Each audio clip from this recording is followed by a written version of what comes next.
Pasensya na ho kayo mga kababayan.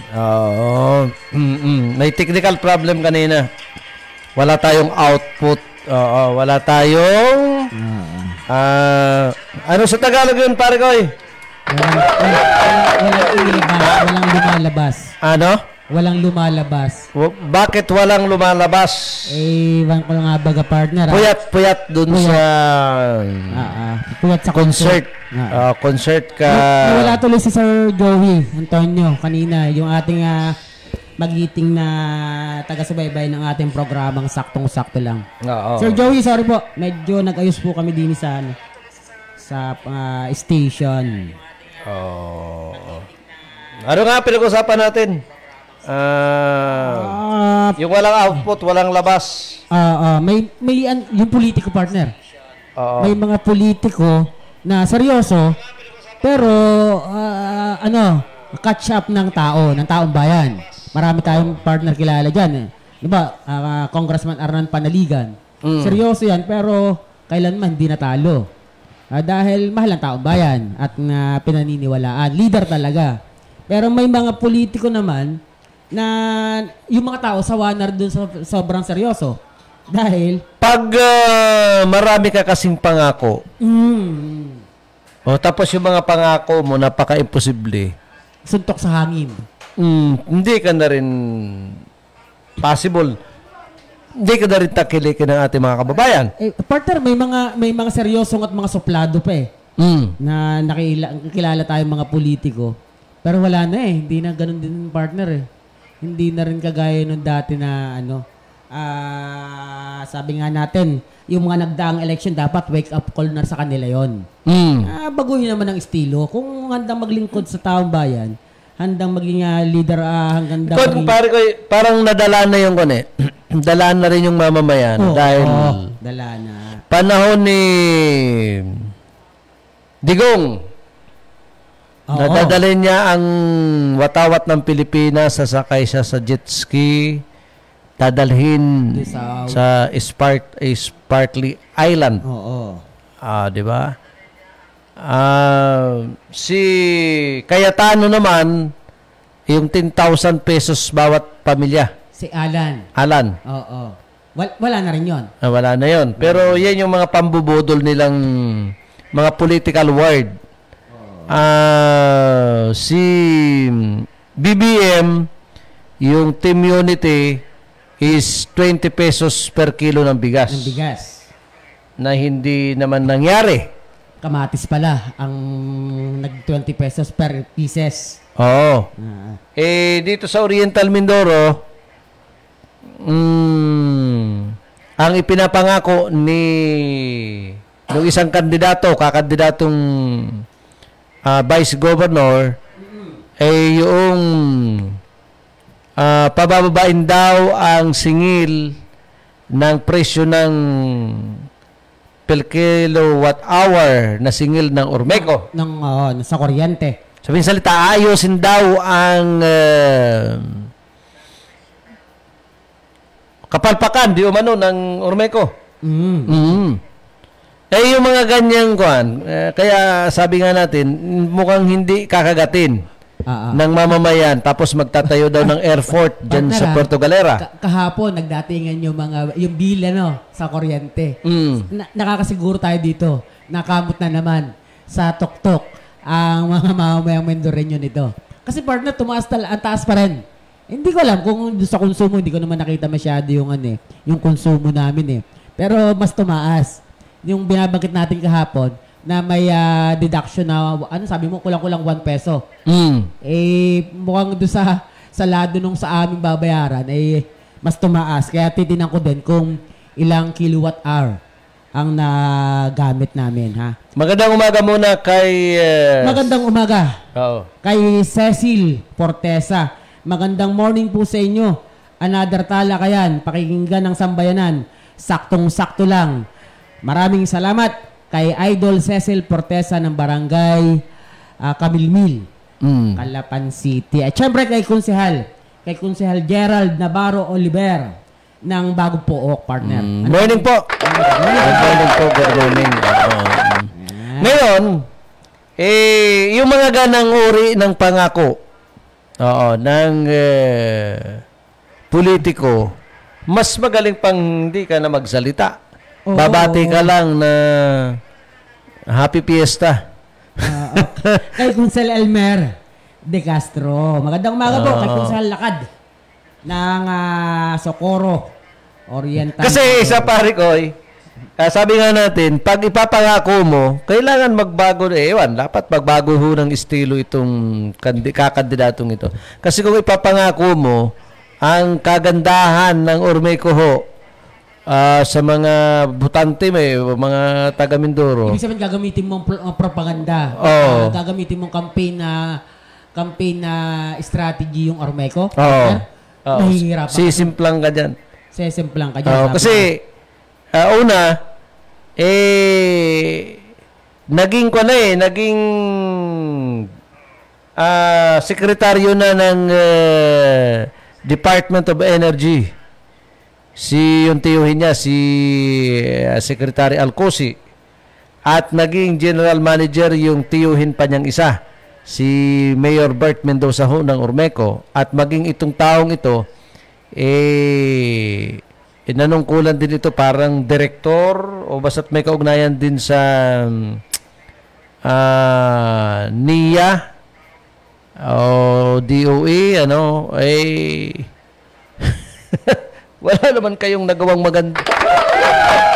Kung pag-uusapan ay may kaugnayan sa generally na ikagaganda ho ng kooperatiba, kung mayroon hong magsasabi na hindi naging maayos ang pagpapatakbo nyo dyan sa Ormeco, isa na ho siguro ang palatuntunan ito. Tapos ipapangako nito, pag siya raw ho'y naging vice governor, gagawin niyang private. Ipaprivatize itong Ormeco. At yung kikitain daw nito, siyang gagamitin para magkaroon ng rehabilitation sa mga linya ho ng Ormeco, na isa naman sa mga dahilan niya na tinuturo kung bakit ho ang kalalagayan ng ating Ormeco ngayon. Mas mabigat partner yan kung privatize. Kasi kontrolado nila. Yung presyohan yan. Baka isipin ng taong bayan na sige, okay lang i-privatize para lang testing ground, pero hindi, mali. May dalawa kasing pwedeng pamilian ang Ormeco. Itong kasalukuyang ito, nandyan na yan. More than 50 years na ako, hindi ako nagkakamali ang kooperatiba, ang Ormeco. Sa ilalim ho ng Department of ng NIA, National Electrification Administration. May dalawa pang pwedeng pagpilian ang ating mga kababayan. Isa ilalim ito sa supervision ng CDA o CBA ng Cooperative Development Authority. Kasi pag ikaw ay lehitimong kooperatiba at nasa ilalim ka ng CDA, is magkakaroon ka ng tinatawag na dividendo. Yung yearly income, kasama tayong mga members consumers. Or i-privatize. Pag kunyari, privatize mo, ay di ko anong sabihin naman, anong idikta ho nung may-ari ng isang korporasyon, sunod-sunuran tayo. Yun na masusunod doon. Ito namang Ormeco ngayon na nasa ilalim ng kooperatiba, sa ilalim naman ng electric ng NIA, National Electrification Administration, sino-supervise nito. Total, inalisan na rin tayo ng subsidy ng gobyerno. Mamimili ang mamamayan. Mamimili. Kanya lang, doon sa rampante ng pangingialam ng mga politiko, kaya nga si Congressman Alfonso Boy Umali Jr., pinadalahan daw ng isang encouraging invitation.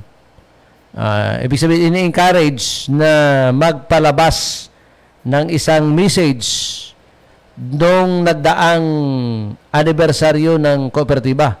Ibig sabihin, bumati. Pinababati. Siguro, ikakongratulate. Sabi ni Congressman Boy Umali, ba't ako babati sa inyo? Ipalpak nga kayo. Parang solidarity message. Oo. Isa sa pagdiriwang. Parang ganun ba? Oo. Ba't naman nga babati? Ba't ako babati? Ba't ako makikipagbulahan pa ako sa inyo? Oo. Isa kapalpakan ng ganyan bago pababati yung isang congressman na na matino naman ang ginagawa niya sa kanyang distrito. Tapos, yung parang solidarity, pagkikiisa. Doon sa pare ko, doon sa interview ng isang himpilan ng radyo, at kung hindi ako nagkamali, ito'y Black Time Radio Program ni Atty. Mong. Banggitin na natin ang pangalan ni Atty. Mong. Sinasabi niya na yung nangyayari ngayon na sinasabi ng marami nating kababayan na maaring, sabi nila, kapalpakan ng Ormeco dahil malimit ang brownout, pagtaas ng singil, ng kuryente. Although may part na reasonably naman yung sinasabi ni General Manager Humphrey, doon nga sa kulang ng supply. Dahil nga, inabot tayo ng El Nino, inabot tayo ng kung ano-ano pa. Granted na yon. Kanya lang yung sabi ni Atty. Mong, at sinabi rin ni GM Humphrey, na itong mga nangyayari ngayon ay bunga ng nangyari nung mga nagdaan pang administrasyon. Nagdaan pa. Pag ikaw partner, ano ang tingin mo pag sinabing nagdaan pa? 'Di ba last day lang 'yun? Hindi ngayon, kahapon. Di ba? Nagdaan pa. Hindi pang kasalukuyan, nagdaan pa. Ano nga yun ngayon ay linggo, ibig sabihin, pag nagsalita kang nagdaan pang mga araw, hindi ngayon, siyempre, hindi bukas. Kahapon. Ayun. Meaning, doon sa sinasabi nilang nagdaan pang administrasyon, yun nga, nagdaan pa. Ay, nung dumaan pa, ay kabahagi na rin kayo. Ay, partner yung nababanggit mo yan regarding sa Ormeco, yung ibang mga yung ibang nakikipagtunggali din sa politika, partner mga nagdaan din yan. Nagdaan sa usapin ng ito pa rin kapalpak yung Ormeco. Halimbawa, Vice Governor Jojo Perez, former Vice Governor. Itong si Joanna Valencia, ang tatay niya. At ito ngayon, sino pa? Ito lang yun naman yung, di ba, yung mga kilala. Hindi, basta kung yung nagdaan pa. Dahil kung daw kamali 50 years ng Ormeco, di yung sa loob nun. Sa loob ng 50 years. Medyo masalimot. Kaya sabi mo nga partner kanina, kung dadalhin mo ngayong 2025 midterm election sa campaign, ang usapin ng Ormeco, naku po. Umpisa tayo doon sa... Iwas po kayo. Kasi yung nagdaan pang nanungkulan. Umpisa tayo doon sa pagiging general manager ni...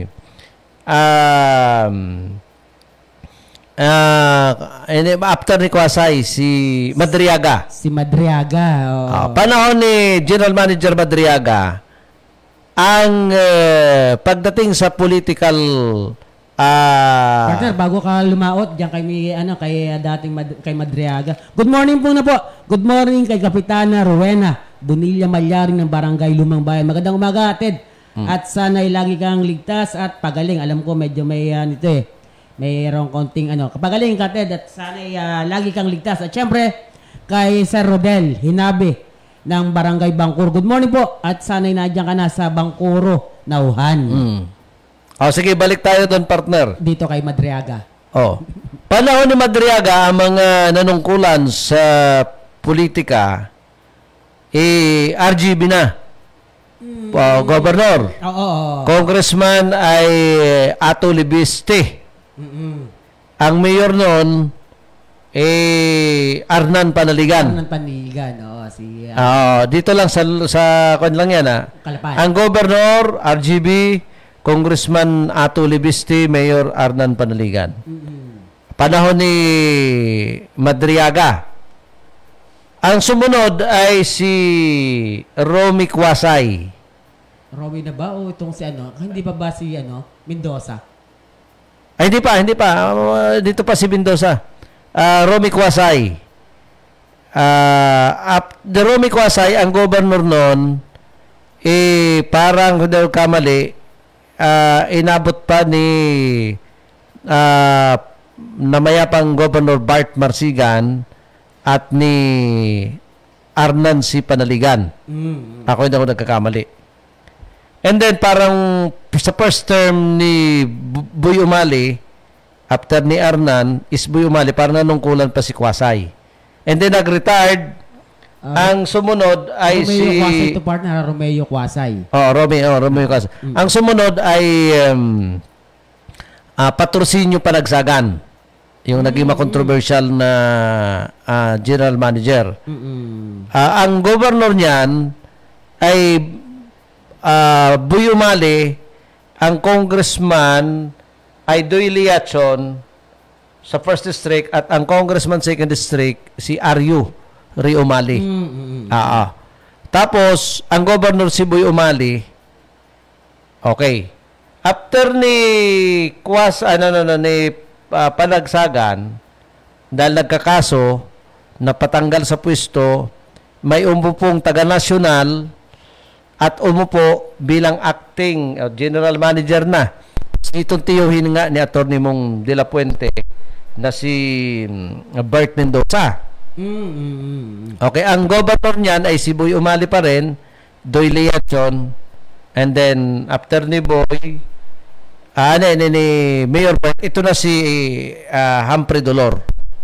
Kaya ko to binabanggit, sinususugan ko lang yung sinasabi nila na ito ay nung nagdaan pang administrasyon. Ibig sabihin, ba't nagpa-fluctuate?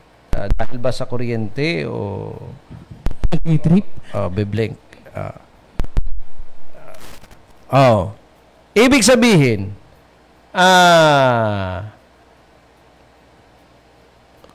pagpolitika pag-usapan, mga palpak itong mga binabanggit nating naging yung mga nagdaan. Nanungkulan. Oo. Mula sa provincial leader, kasama ito. At ang panahon ng mga panahon na yun, ang vice governor ay si Governor Bones. O, di ba? Anong taon dapat tinutukoy nila? Anong taon nagkapalpak-palpak? So, kung isisisi natin to sa mga politiko, lahat mula kay former General Manager Madriaga is palpak. Actually, partner, dapat nga hindi na magkaturo-turuan yung Pare-paras diba? Lahat may sabit Kaya parang ano ba yun? Ngayon, ang sekretary ng mga panahon na yon ng DOE. Yung TOE ni Atty. Mong. Si Alfonso Cusi. Oo. At sinanilbihan din si Atty. Mong sa time ito ni Duterte. Ba't hindi nila inayos yung kapalpakang sinasabi? Ba't di nila inayos nung panahon na sila ay nandyan? Di ba? Yun ang tanong ng mamamayan. Ba't di nyo inayos? Tapos, gagamitin political propaganda ni Atty. Mong yung pagsasaayos ng Ormeco. Ngayon. So, ang iisipin ng mamamayan, pamumulitika lamang. Marahil ako, ayaw ko naman. Baka sabihin ni Atty. Mong, binibira ako, binabana. Hindi Marahil totoo yung sinasabi ni Atty. Mong. Baka naman partner din, kung sabi mo nga, ay may mga nagdaang panahon na nagserbisyo siya sa enerhiya at saka yung kanyang mga tiyuhin, hindi niya pinulblas yung kanyang idea para patinuin ang Ormeco at ngayon ay nagtatangka bilang vice governor at gagamit niyang propaganda para paayusin ang Ormeco. Baka naman may ideyang sincero si Atty. Mong na ngayon lang niya na-realize na nung siya'y kumakandidato o kakandidatong kasi partner, mabigat sa Mindoro pag niloko mo ang tao sa usapin ng kuryente. talagang buhay po yan. Buhay ng mga mamamayang Mindoreño. Baka naman. Baka naman hindi niya talaga sinagad yung kanyang idea para patinuin itong ormas. Pero, ang tingin ko doon, binabanatan niya. Kasi siya, sa kanya mismo nang galing Bunga ng kapalpakan. Pagkukulang. Ano pang tamang term doon? Ay naging bahagi kayo. Kaya nga, sinabi ko muna, bunga nung nagdaang panunungkulan, ibig sabihin, hindi ngayon, kahapon. Hindi bukas. So kasama kayo. Kung may ituturo na talagang bunga ng kapalpakan, di sama-sama kayo sa gumawa ng kapalpakan. Yun lang ho ang atin. Pero, baka naman nakapag-isip-isip si Atty. Mong na yung kapalpakan namin ay sala. Pag ako ang naging vice gobernador, re-referin ko yung mga kapalpakan ng mga nauna. Partner, tandaan mo dati, partner, itong yung pinakamatandang senador na ngayon ay buhay pa. Si Juan Ponce Enrile. Nung campaign dati, ang ginamit niya yung kuryente rin. Sagot ko, kuryente nyo. Partner, panalo yun. Talagang yun lang ang ginamit niyang slogan at saka kanyang sa radyo at TV. Talagang nag-click. Kuryente nyo, sagot ko. Tapos yung sabi niya, gusto ko happy ka. Ayun, gusto ko happy ka. Kita mo. Partner, kaya dito naman sa Mindanao.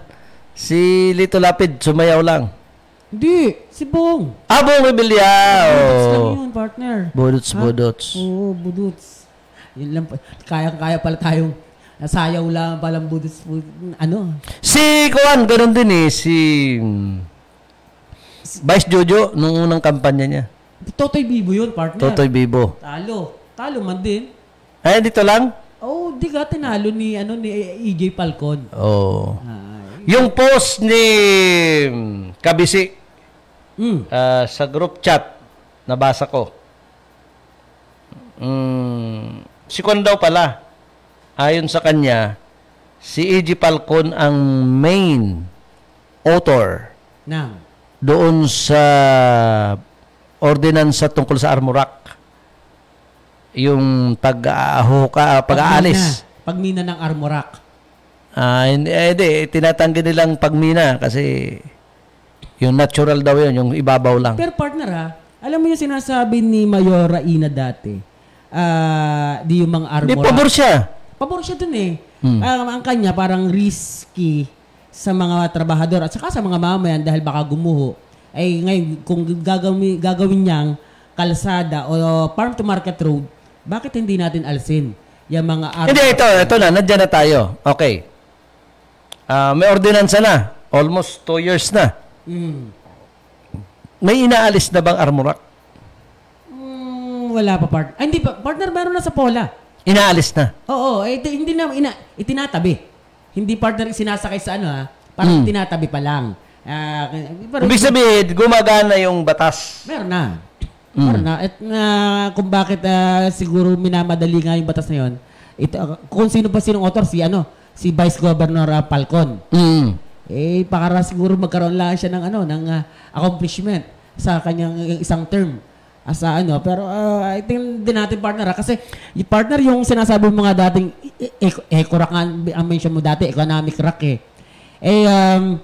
partner, kailangan hindi mo talaga ginagalaw yan natural yan parang niyaya Hindi yung eco-rack, makikita mo yan sa mga construction business. Kasi partner, baka yung eco-rack, pare ko, yan yung mga bato rin galing sa Romblon, Marinduque. Ako nga, sabi mo nga, yung economic rack kasama-sama naman yan. Yung sabi ko nga, kung itong Armorac na. Partner, baka akala ng taong bayan, basta lang gabalde or yung mga sinasabing eco-rack na yan. Oo. Yung Armorac na yan. Partner, yan? Halos gabahay. Natatanggalin mo yan sa ilalim ng lupa. Kaya sabi nga talaga, obviously, sa ilalim ng lupa. Hindi natin yan. Good Si Joey Atuel, oh. Kay Sir Joey. Kay Sir Joey Atuel. Nasaan kayari ngayon, sir? Dito lang yan sa Lungsod ng Calapan. Sa lungsod ng... Nasa bahay ni Kuya. Okay. Kasi wala siya sa bahay ni ate. Nasa bahay ni Kuya. Oh. Kumusta naman kaya? Kumusta ang mga ano? Wala na si Ina. Nasa bahay ni Kuya. Panalo na si Bunso. Pinayagan na ni Ina. Ayan. Kaya si Parin Joey nasa bahay ni Kuya. Ni Kuya. Ni ate. Basta bait-bait. Taong bayan ang masusunod dapat. Taong bayan. At bawat isa mahalaga. Kaya dapat action agad. Kaya nga. Oy, partner, good morning kay sa Madrigal Diamante family diyan sa Batangas, San Pascual, Batangas, kina Alan, kina Jimuel, kina Atelona. Good morning po sa inyo, at kung hindi ko man nabati ay next bukas ay babati po tayo. Magandang umaga po. Alas 9:53 na ng umaga, live po kami.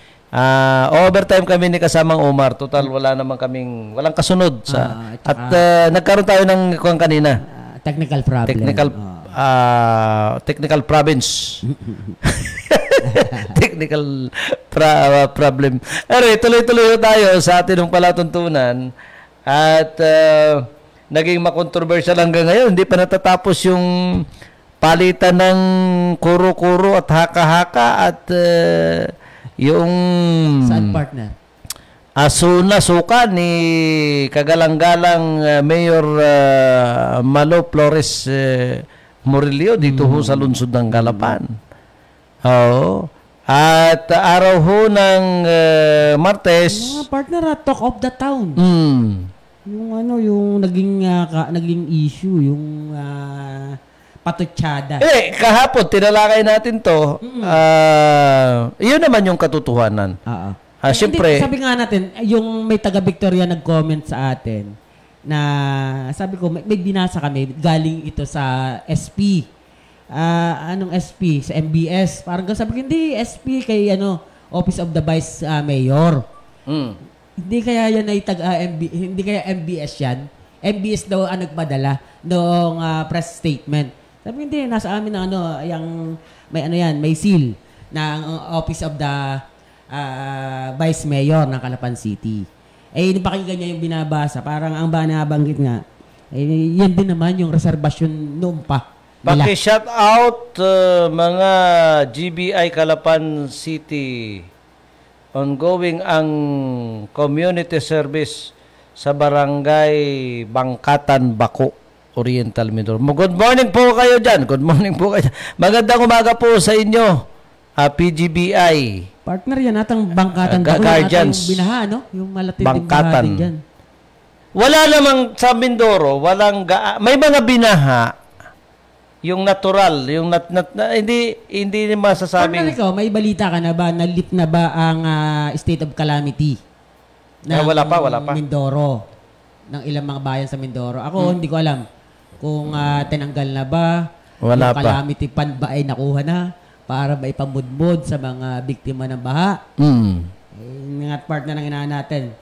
Yan ba ay natapos na? Oo.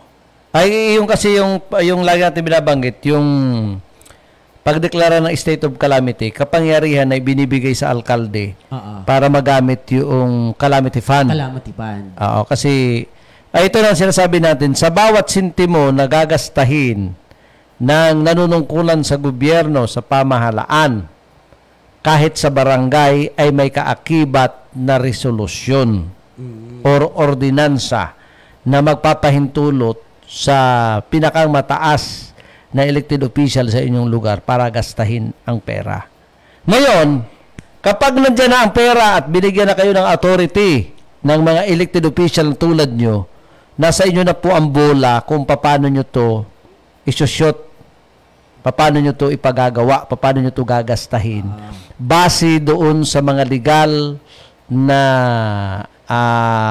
sistema para ho gamitin ang pera. Pag kayo ho ay gumamit ng pera na walang kaukulang permiso mula sa sanggunian, maaari po kayong sampahan ng kaso ng mamamayan. Ng pandarambong. Malversation sa English. Madami nang nagdarambong. So kaya ito pinag-aawayan, pinagtatalunan yung 2024 city budget hanggang ngayon hindi pa matapos-tapos. Opo. Kaya nga po umabot sa puntos na nag-walk out. Sabi ni Vice Bim Ignacio, nakausap ko sa pamagitan ng telepono. Kaya sabi ko, kung talagang hindi kayo naniniwala sa sinabi ni Mayora, dapat doon mismo kayo nag-react. Doon mismo sa panahon, sa oras na sinasabi ni Mayor Malo Morillo. At partner, hindi nag-walk out. Oo, ipaglaban nyo dapat. Malaya naman yung state of the city address. Tayo nga, minsan, partner, kahit na yung mga politiko, nabibira tayo, pero harap-harapan, doon din, mismo actual, tinatanong natin. Na-correction lang dapat. Kino-correct na kagad natin. Yun, partner, tama yan. Ayaw nilang gawin. Dahil? Kasi nga, may kabastusan. Ayaw nilang maging bastos. Nagmisto lang, partner, nga ikaw ng bastos dun Kasi nag-walk out ka nang walang dahilan. Tapos, after... Hindi, may dahilan. Sa akin doon, sinagot mo na dapat. Yung mga nilalaman nung binasa natin na sagot, kung yun mismo ay, di ba? Kanya lang may katuwiran siya.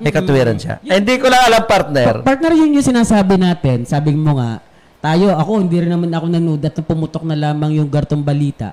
At tinatanong tayo ng ilang abogado kung ano ba ang nangyari talaga. Sino ba ang mali? Sabi ko, lahat naman ay tama.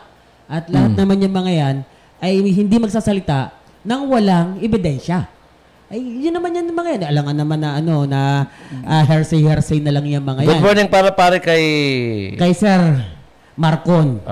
Morning. Dapito. Magandang umaga. Kapitan. Ngayon, ang katuwiran ni Vice Bim Ignacio, kasi hindi ko lang alam kung, sorry ho, pero sa aking pagkakaalam, hindi required, hindi inoobliga o wala sa batas. Ewan ko lang, sana sala ako, pero sa akin ng pagkakaalam, wala sa batas na inoobliga ng DILG, ng Department of Interior and Local Government, itong mga elected official, na magkaroon po ng pag-uulat sa mamamayan. Yung state of, kunyari, sa province, ISOPA, state of the provincial address. Sa city, state of the city address. Sa bayan, yung SOMA, state of municipal address. Hindi ko alam itanong natin kay Kuya Marcon. Kung partner? Kung may direktiba. Kung nasa batas. Meron partner. Ngayon, ang alam ko dyan, ini-exercise, hindi ko pa rin alam kung kasi hindi ko alam o procedure lang o ini-exercise o kasama sa mandato na mag-uulat ka sa bayan sa gitna at sa pahintulot ng sangguniang panglunsod o sangguniang panglalawigan, sangguniang bayan. Kasi usually, nagko-cover ako sa mga ganyang uri ng state of municipal address sa gitna ng pagsisisyon, parang formalize, nandun kompleto yung mga board member, kompleto yung mga majority na city councilors, sa gitna ng pagsisisyon, doon mag-uulat ang punong ekotibo, ang mayor. Iulat niya sa mga councilors, sa vice mayor, kung yung pera na ipinagkaloob nyo sa akin ay naipagawa ko, nagamit ko ng maayos sa aking bayan, sa ating mamamayan. Kaya iniuulat yan kaharap ng mga departamento. At kung maaari, maraming mamamayan ang nakakarinig at nakakaalam. Sa gitna ng pagsisisyon, may roles sila, isususpense ang roles, at Kung ibig sabihin yung roles, yung agenda, sa gitna ng pagsisisyon, sususpendin nila yan, naka-minutes, at papayagan na mag-ulat ang mayor, papayagan, kunyari, kung vice mayor, pwede rin. Parang yung napapanood yun sa Malacanang, nandun ang Senado, nandun ang Kongreso. Sa bayan ho, ganun din sa syudad. Actually, partner, sabi man din, parang yung may binabanggit tayo, tama tayo kung mali tayo. Parang kahapon, parang inaan natin, parang yung soka ni Mayora Murillo ay parang piling-pili ang imbitado. Pero hindi partner daw sektor daw per sektor. Hindi lang natin alam kung kung dumalo ba. Yan, tama. Lahat inimbitahan, pero kamali. Hindi lang naman lahat dumating. Oo, sektoral lang nga ang paraan ng pag-invite daw. Sabi ko ganun, kung ganun yung nangyari, di okay na yun, formal yun. Dahil hindi, ang sinasabi ni Vice Bim, kaya hindi sila makareact. Moment yun ni Juan. Ibig sabihin, suka ni Mayor. Oo. Kasi walang nangyaring tawag doon, accommodation. Wala, ibig sabihin, walang sesyon.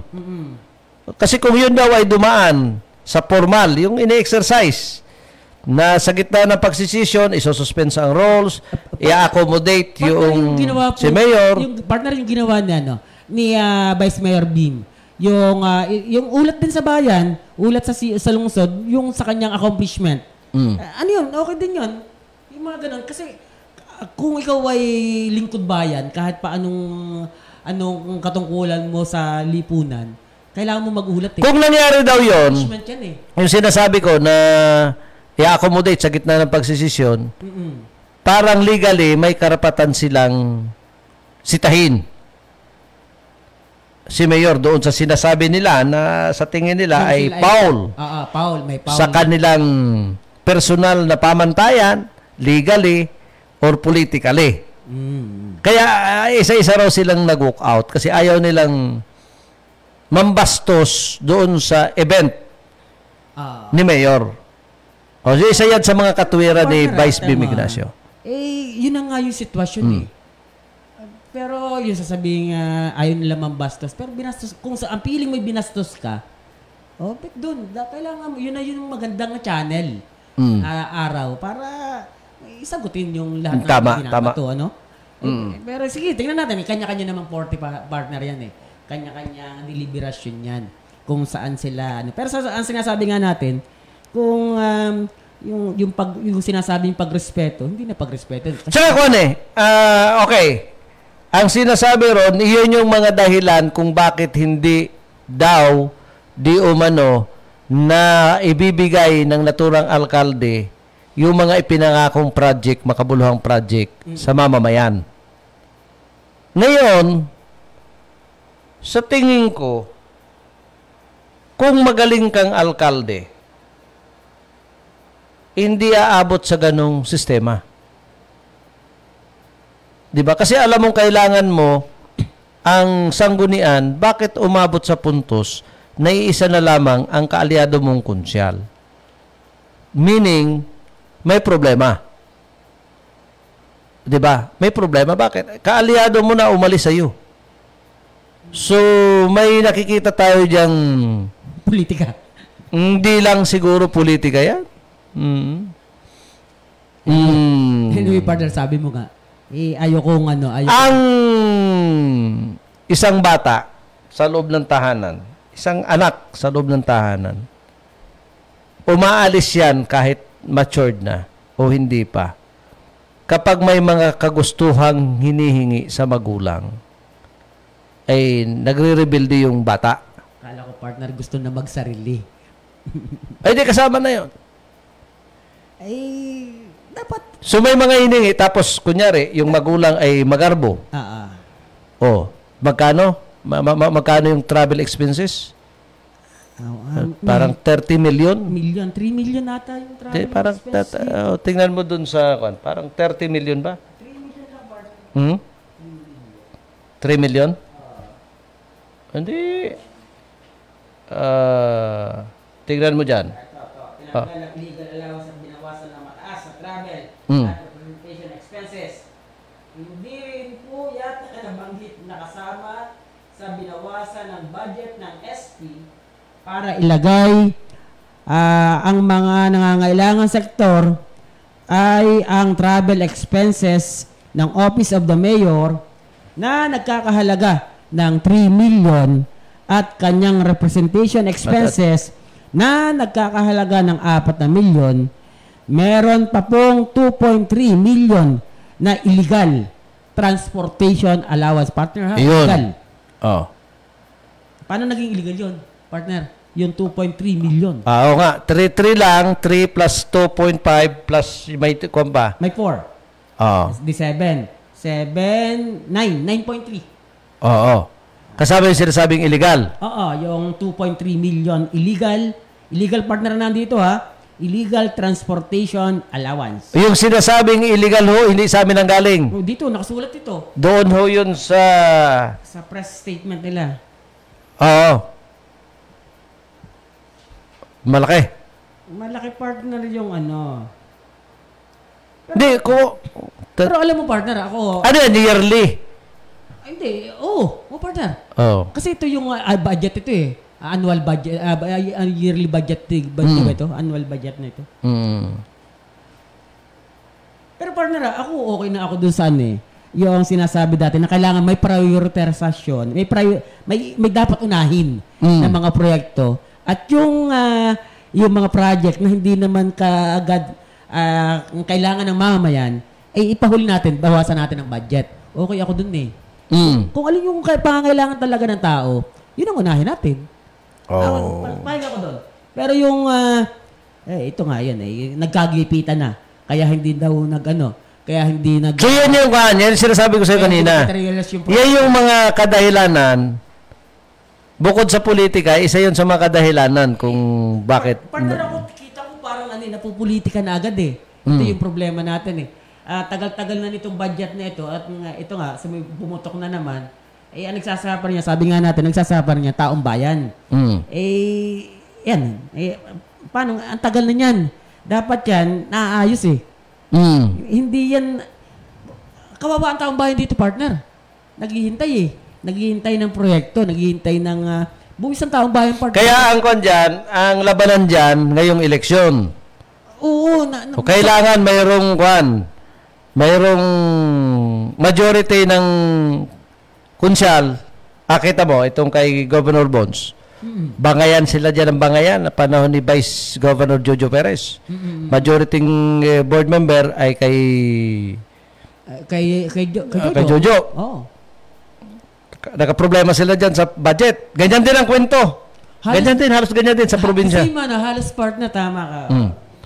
So ngayon, ang ginawa ni Governor Bones, kumuha ng matibay at magaling daw na Vice Governor. Ito na si E.G. Falcon at mga board member, kanya majority. Walang negative issue na nalalaman ng mamamayan pagdating ho sa budget committee hearing, budget proposal deliberation.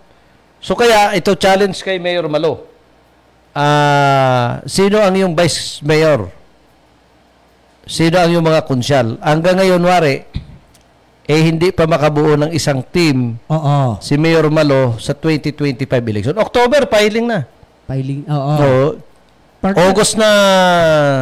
Yan, mabigat pa kay yan. Mabigat kay Mayora Murillo. Kasi kung hindi ka pa nakakakuha ng Vice Mayor, kailangan mo incumbent mayor ka eh. Kaya kailangan mo mas malakas ka sa kalaban. Mas malakas yung lineup mo.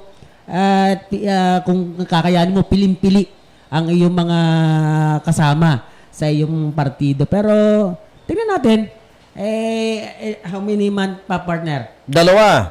Ano ba ngayon? August na. August na sa isang araw. August. September, October 1, filing na. Filing, nga pala, 2 months. Almost 60 days na lang. Nakakatakot. So... Pero partner, ikaw, hindi mo nakikita na parang ang agang pamumulitika nito? Itong mga nangyayari sa atin sa... Hindi yung maagang pamumulitika kasi ko yan eh. Partner, may positibo at negatibo yan. Itong issue nito, partner. 2023 ba? Remember mo? Oh! Itong usapin ng budget na ito? 2022. Mula nung umalma si Vice Bim, Oo. Yan na. may mga kwento dyan na nag-usap pa sila ni Mayor Malo. Usap pa sila nung mga nakapaligid kay Mayor Malo. Tungkol dyan sa budget na yan. Nagkasundo sila kung anong gagawin.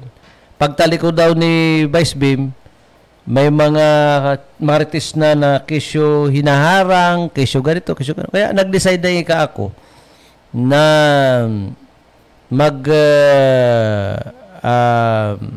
privilege speech at doon ko naman ilalahad yung aking pagtampo, yung aking inayawan kung bakit umayaw ako sa kanila. Sana, watching sana partner yung ano tao. babasa dito? Casey o ano? Alin. Si Cassie. Tama ba ako? Malinaw ang mata ni pare ko Morning po. Morning. Yun. Okay. Okay, partner. Wala na kaming oras. Maganda ho yung talakayan. Ito sinasabi ko, parehas na komentaryo, hindi bayad na palatuntunan. Malalaman naman ho ninyo yan kapag bayad ang palatuntunan, walang ibang pinupuri, walang ibang laman, kundi yung kanilang among pinaglilingkuran, lalo yung mga politiko. Ang taong bayan. Taong bayan. Wala pong oras, Omar Clergo po. Edman Sera po, nagsasabing kami po ay naglilingkod sa Diyos sa bayan. Bukas may kuwang ka? Partner. May programa ka? Monday. Monday. Abangan po ang Mabuhay Pilipinas, Mabuhay Mindoro. Araw ho ng Lunes. Bukas, Martes. Hindi. July, tinitingnan ko. Ngayon ay 28. 29, may 31 pala. Kaya Merkules, Huwebes so ay auno na ho ng August. Sige. Edman Sera po, kami po ay naglilingkod sa Diyos sa bayan sa tao. Magandang umaga po sa inyong lahat.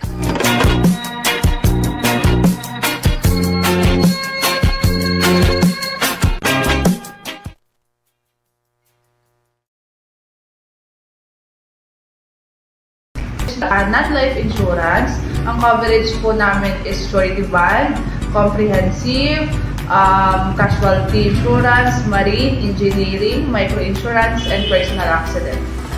Pag sinabing non-life, ano yung mga particular? Ang pagbanggit na yung mga particular? Particularly, sir, is yung pinaka-bulk namin na tawag dito is yung motor car, which is yung comprehensive insurance. Tulad ng sir ng sa sasakyan. Ano ba to? Kutsi, mula kutsi o mula tricycle? Yes sir, bali sir, ang coverage natin sa comprehensive is yung mga bagong unit. Yun, lalo na sir, bagong unit, more than tumatanggap kami hanggang 10 years old na sasakyan. So, yun is comprehensive insurance na coverage ang of nature, theft, and property damage, and personal accident, and bodily injury. So, kasama na po yun. Ilayo po sir ng sampung malayo, may nangyari sa sasakyan, yung pagpapagawa ng sagot yun.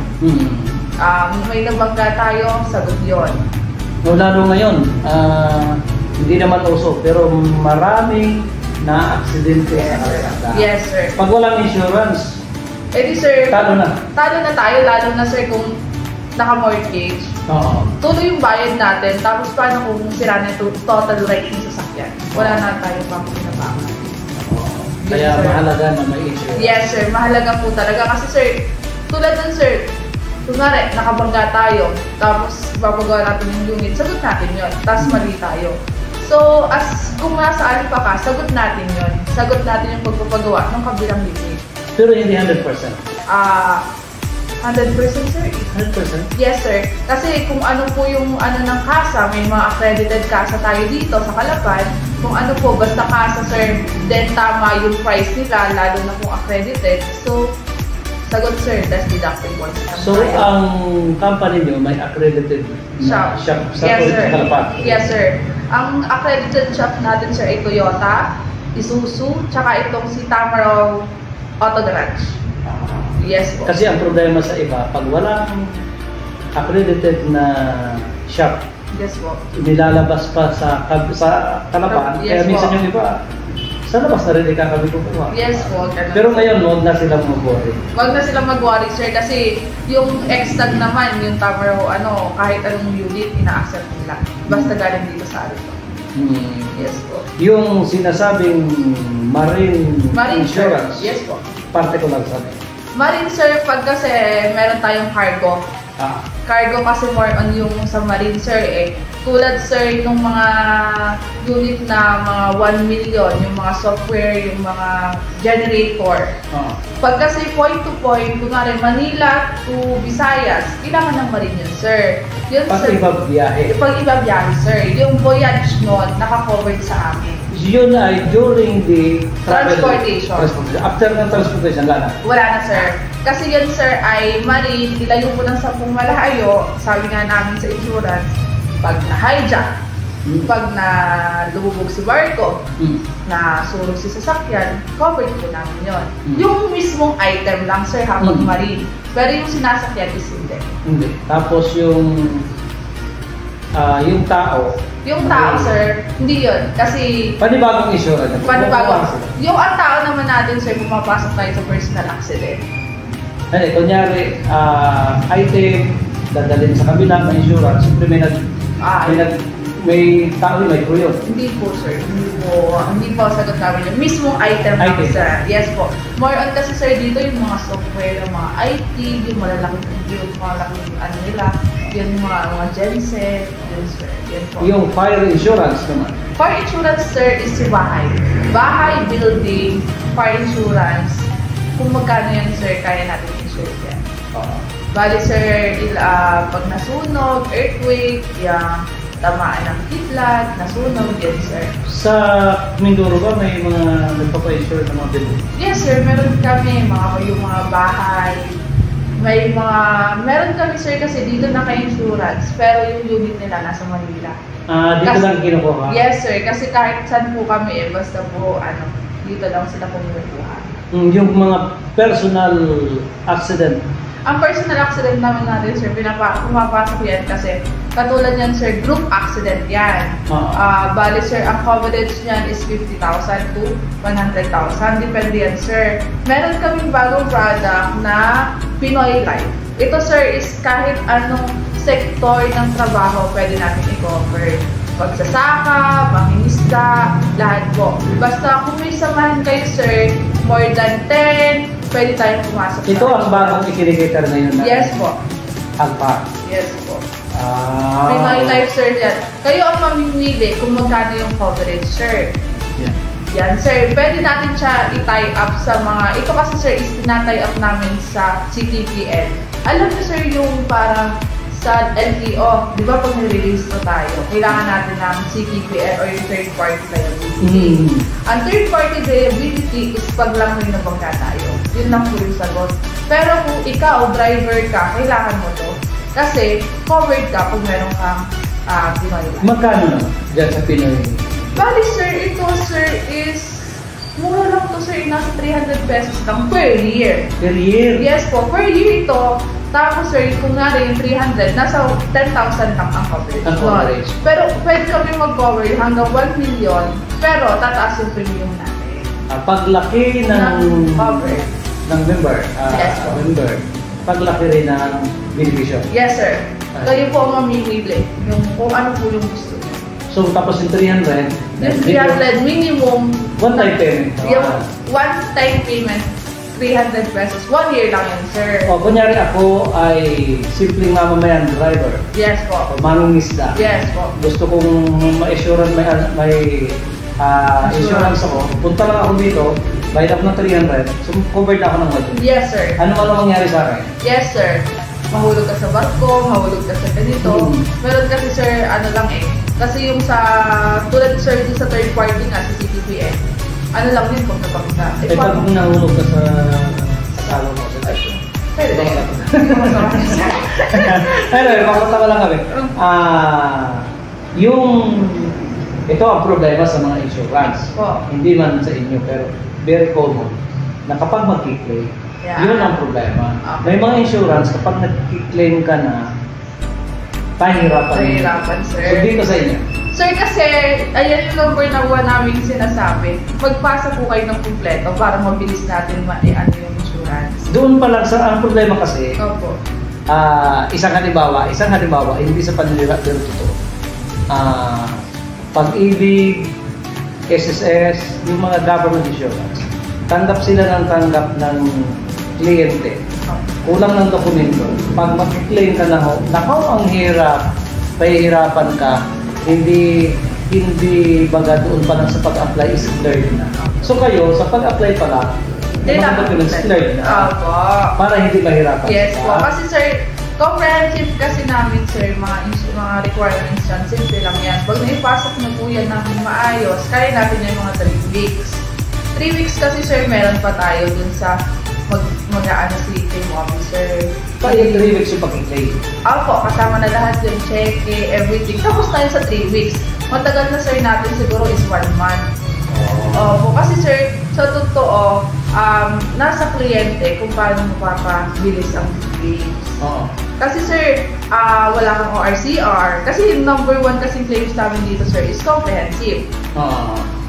ORCR mo, yung affidavit mo, kulang, mali ang iyong details. So, naghihintay lang kami ng pasa niya sir. Pero ang pinakamabilis namin sir is 3 weeks. Sa pag-claim. Pero sa pag-a-apply, ganun din naman. Madali lang sir. Kasi sir, once na pinasa mo sa akin yan today, pasa ko yan sa head office. Tapos sir, pasa ko sa head office, review nila, magpa-evaluate sila sa ibang kasa kung tama yung price. Kasi may mga ganun sir Hindi naman po natin maano na yung ibang kasa ay sobrang mag-presyo pag alam nilang sa insurance. So, yung mga accredited natin, yun yung pasok sa atin. So, kahit magkano yan sir, basta accredited. So, yan na, napag-usapan na natin yung marine, motor vehicle, personal accident insurance, ay yung tinatawag na surety bond. Ang surety bond sir is more on sa government project. Ito po yung sa mga engineering, yung mga supply and delivery, kinay-cater natin yan sir. Yung insurance niyang paggagawa ng kalsada na yan, kinay-cater natin yan sir. Yun po sir is parang insurance na kailangan ng isang government para ma-assure lang si government na tatapusin na yung project.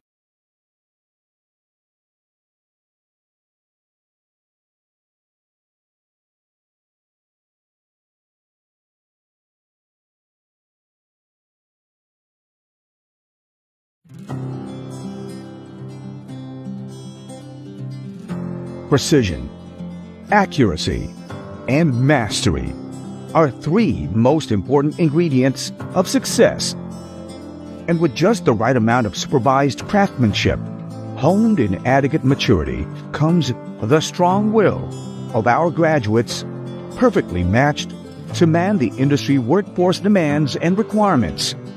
These essential elements are deeply ingrained through the institution's blueprints of its indomitable, holistic, and transformative program of studies, especially designed for every Southwesternian student. At an early stage, we help them realize, flourish, and optimize every fine aspiration and possibility. It's an honest and heartfelt commitment that the Southwestern College of Maritime Business and Technology Incorporated forged to uphold within the young generations of hopefuls and dreamers awaiting for a brighter career and future. SCMBT, as a premier maritime higher education and training institution, is situated in the heart of Calapan City, Oriental Mindoro, along with the rich, historical, majestic islands of the Mimaropa region. The institution has seamlessly mastered its craft in the field of maritime education and other business technology-related programs ranging from the Bachelor of Science in Marine Transportation, Bachelor of Science in Marine Engineering, Bachelor of Science in Hospitality Management,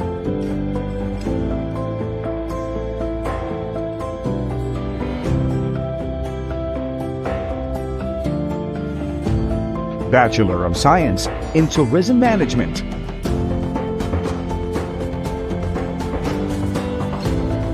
Bachelor of Science in Entrepreneurship, and other TESDA-approved short guaranteed diploma courses.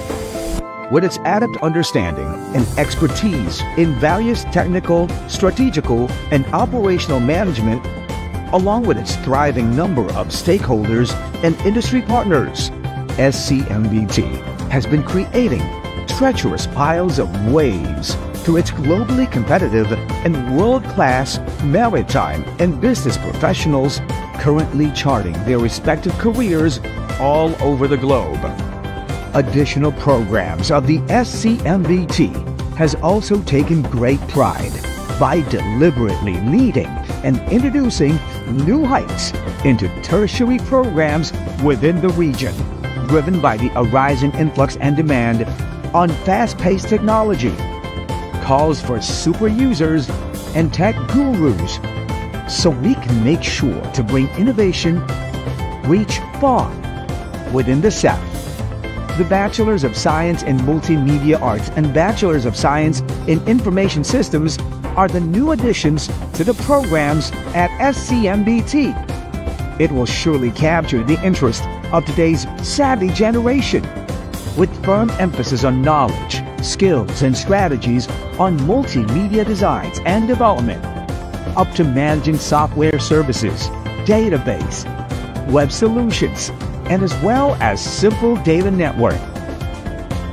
All these are made easy and manageable with a state-of-the-art laboratory infused on the extensive usage of editing tools and other digitalized materials. Surely, learning is a must-fun thrill and exciting experience at SCMBT.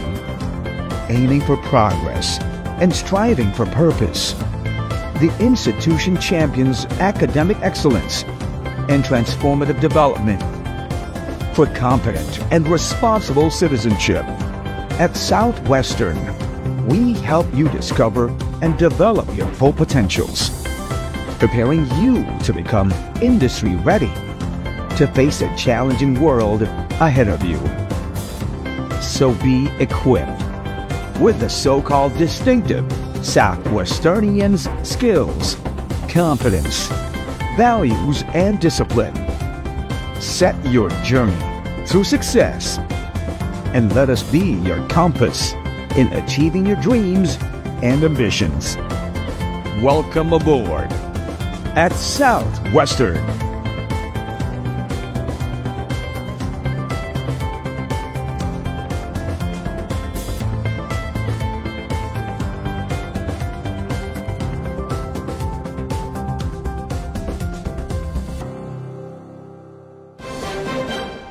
Luzon, Visayas at Mindanao, MI before na papanahon sa makabagong teknolohiya sa larangan ng online radio saan mang bahagi ng mundo napanood, pinakikinggan. Mindoro Internet Broadcast. Mindoro Internet Broadcast.